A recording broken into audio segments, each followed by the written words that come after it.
Hello दोस्तों। आज हम लोग बात करेंगे कलिंग युद्ध। तो सबसे पहले देखिए कि कलिंग है क्या। जैसे कि आप देख रहे हैं कि मगध साम्राज्य उसी से लगा हुआ कलिंग साम्राज्य था।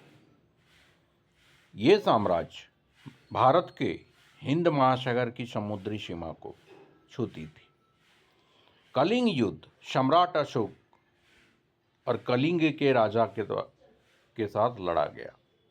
इस युद्ध का भारतीय इतिहास में बहुत ही व्यापक महत्व है। कलिंग युद्ध के बारे में जानने से पहले इसके बारे में ये जानना जरूरी है कि ये युद्ध कब हुआ।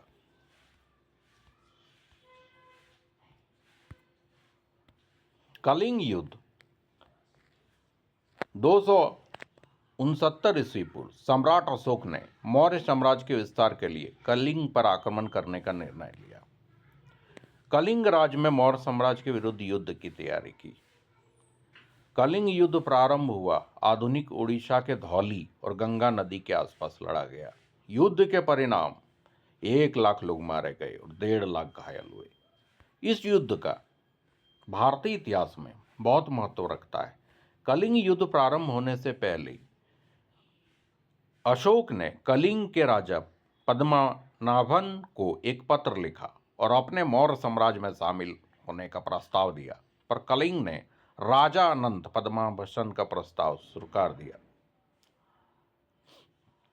हिंद महासागर पर कलिंग राज्य का एकाधिकार था और यही वजह थी कि ये विदेशी व्यापार को प्रभावित करते थे। सम्राट अशोक इससे जीतना चाहते थे। फिर सम्राट अशोक ने कलिंग पर आक्रमण किया। कहा जाता है कि मौर्य साम्राज्य के विस्तार की इच्छा, कलिंग का राजनीतिक और व्यापारिक महत्व,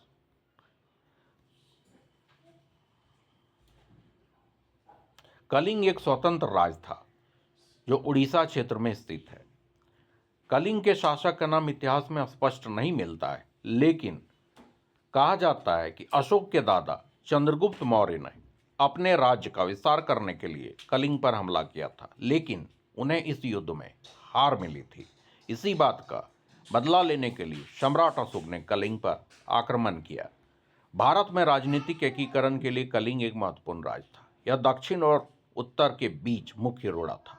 दक्षिण क्षेत्र में राज विस्तार हेतु यह रास्ते में पड़ता था, इसलिए इसको जीतना जरूरी था। हिंद महासागर पर कलिंग का राज का एकाधिकार था। यही वजह थी कि उन्हें उत्तर के राज्यों में व्यापार नहीं करने देते थे। अतः मौर्य के लिए कलिंग पर अधिकार करना जरूरी हो गया था। यह भी युद्ध का एक कारण बताया जाता है।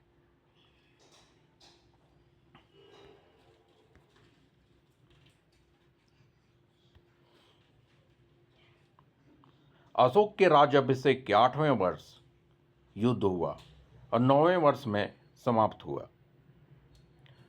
राजा अनंत पद्मनाभ, जिन्होंने मौर्य सेना के साथ युद्ध का वीरता से युद्ध किया। कलिंग की सेना 60,000 पैदल सैनिक, 1,000 घुड़सवार और 700 हाथी थे।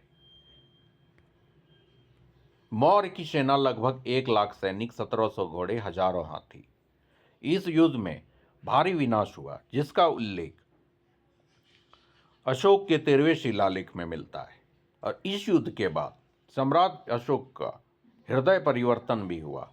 उन्होंने युद्ध त्याग कर बौद्ध धर्म को स्वीकार कर लिया और हमेशा धर्म प्रचार और अपने हृदय को परिवर्तन करके धर्म स्थापना, बौद्ध धर्म का प्रचार, शिलालेख आदि प्रारंभ किया।